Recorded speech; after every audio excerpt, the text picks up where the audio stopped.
सो कोई ये कैनन का प्रिंट हेड है, क्या इसे हम ठीक कर सकते हैं? ये देखो यूज़ नहीं हुआ 1 साल से, ठीक है। इसको मैंने ठीक करा है, ठीक है। इस वीडियो में नहीं दिखाऊंगा आपको, मैंने ऑलरेडी डिटेल वीडियो बनाना की है, नीचे लिंक है, जो चेकआउट करना, ठीक है। उसमें से मैं आपको स्टेप बाय स्टेप बताया कैसे इसको ठीक करना है।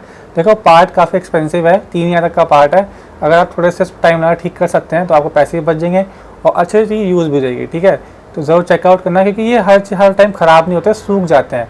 अगर देखो एरर शो कर रहे हैं, और एरर शो करने के बाद भी काफ़ी मेथड है ठीक करने का। अगर फुल अपने एफर्ट्स लगा दिए, वीडियो देखा आपने, तब भी ठीक नहीं हुआ, तब आपको लेना है, तो आपको अंदर से सेटिस्फैक्शन मिलेगा कि भाई ठीक हुआ, ये ख़राब ही था।